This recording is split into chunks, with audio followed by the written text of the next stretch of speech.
Alrighty guys, I want to welcome you back to another fantastic Warframe video.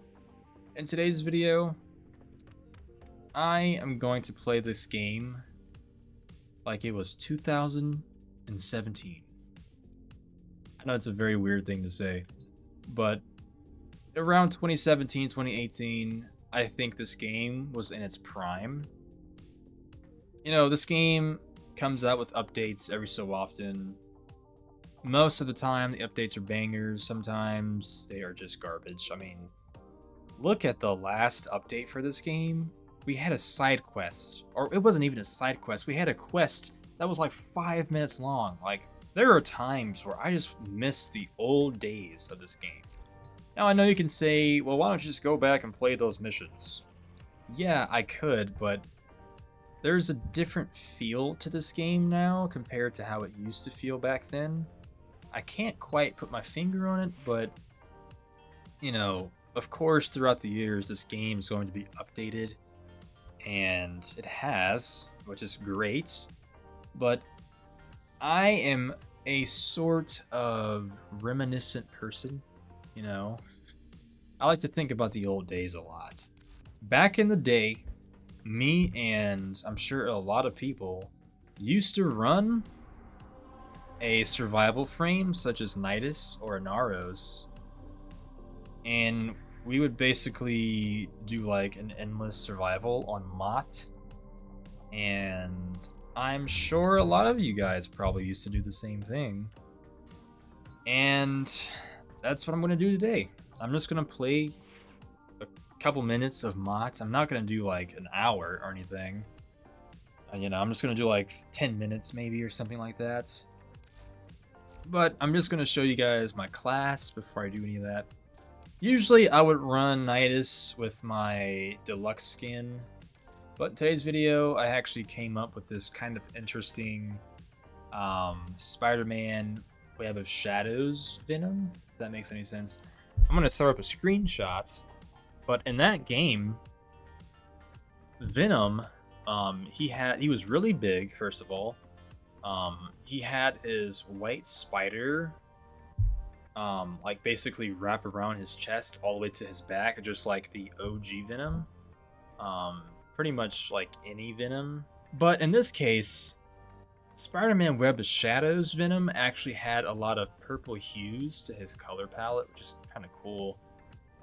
So I added this very, very dark violet to his accents. I'm not sure if you can tell, because it looks black right here, but I am using the Eminence color palettes, and I'm using the darkest purple.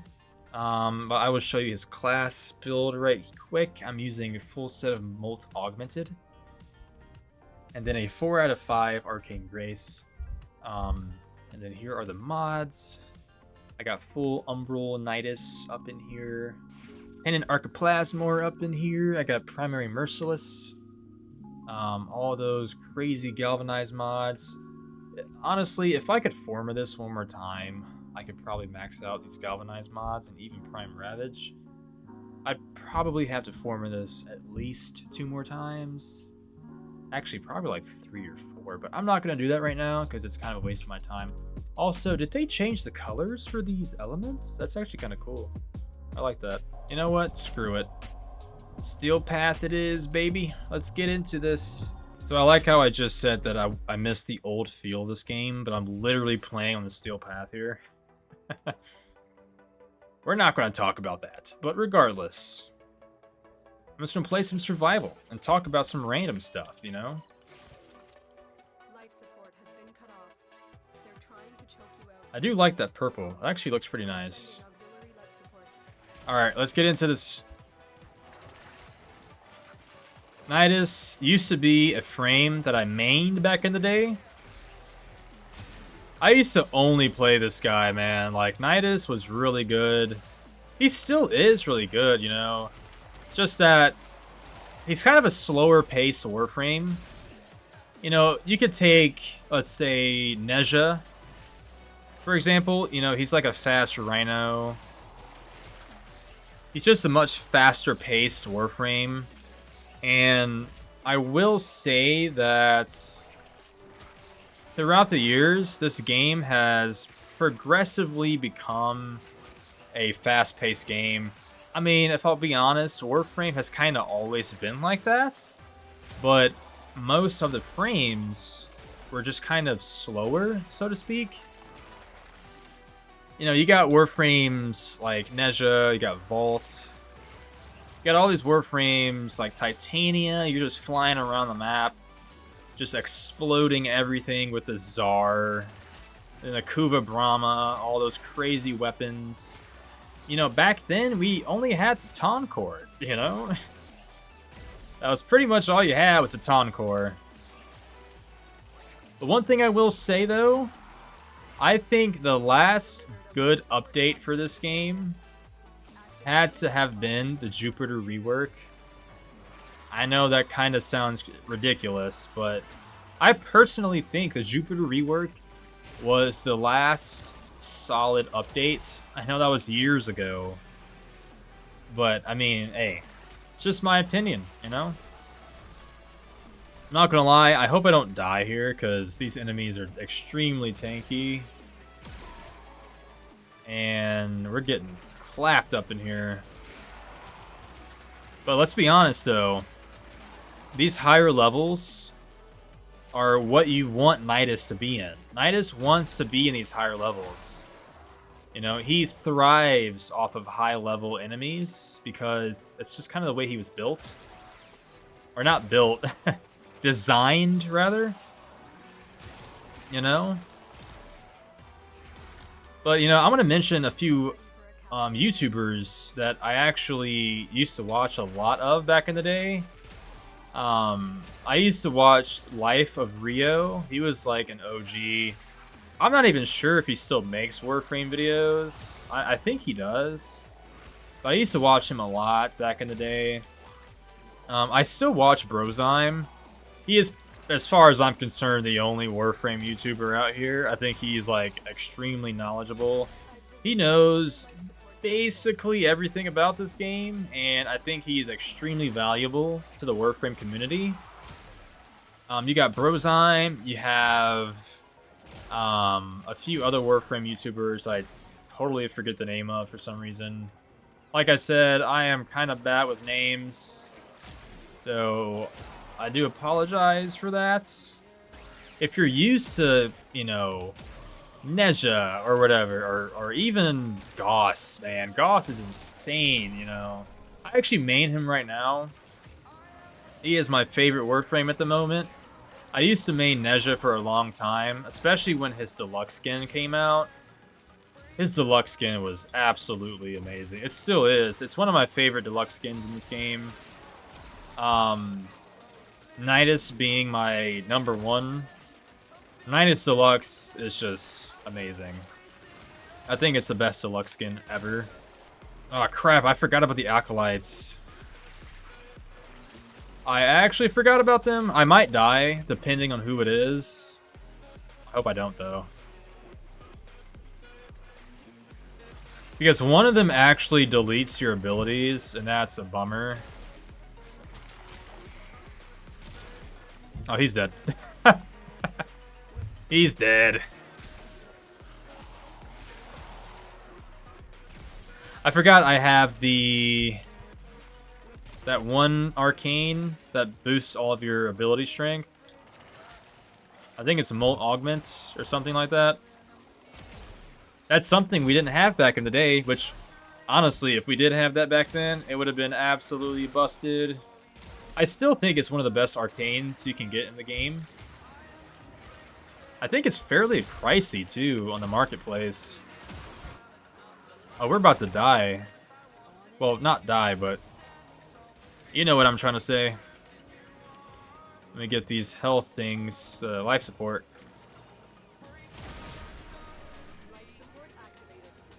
I just wish that the life support dropped more frequently with these guys here.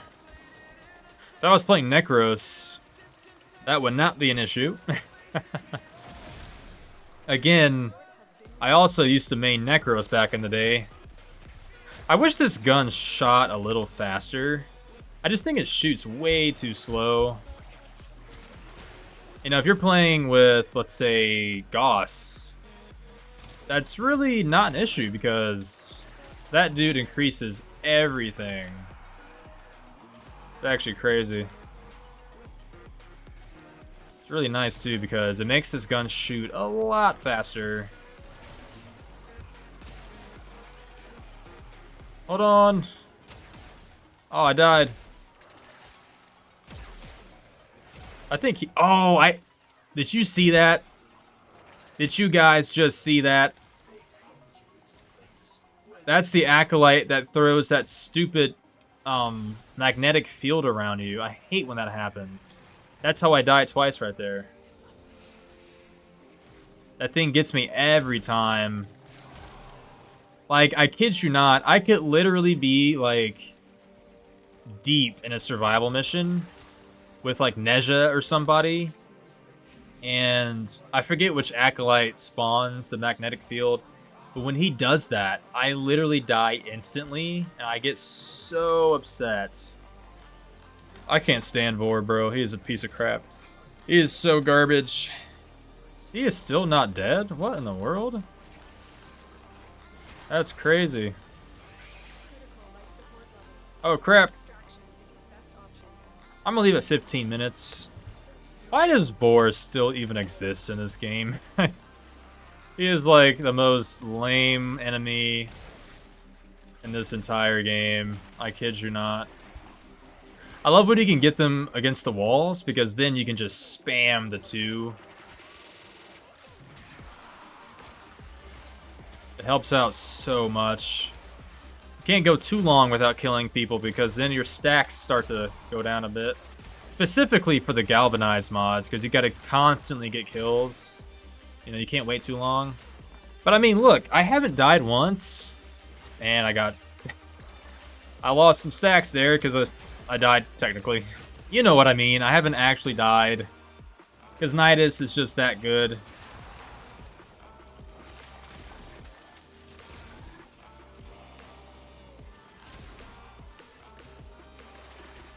I'm not a big fan of this room I'm in right now. I'm actually losing a lot of stacks right now. So that's not good. If I lose too many, I'll actually die. What the heck is happening right now? He keeps knocking me down. Bro, what the heck? What the heck? He just teleported me. I'm getting clapped up in here right now.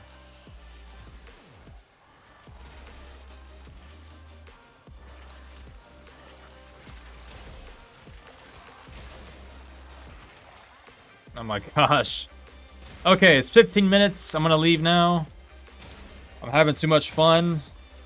Like I said, I do miss the old days of the MOT survival. My last Warframe video I made, I basically spoke about how far this game has come throughout the years. And this game has definitely come quite a long way, if I do say so myself. Gara is just a great Warframe. She is by far one of the best Warframes in the game. Dare I say she is the best Warframe in the game? Like, you can say that for a handful of Warframes, actually. But I genuinely think Gara is just top tier. She is borderline S tier. You know, I'm not about to become a freaking Brozyme Warframe ranker up in here, but I truly think Gara is one of the best Warframes in the game. She's really good. She's very versatile. She does pretty much anything you need her to do. She's great at defense missions. She's great at survival missions. You know, and she can even dish out some support, you know. You can throw your 2 on your allies. And life is good. Alright? Life is good. Gara is the GOAT. Need I say more? I hope you guys enjoyed this video. Please let me know in the comment section if you play Warframe. If you haven't checked out my other Warframe videos, please, I highly encourage you check them babies out. I will catch you all in the next one. Till next time, peace out.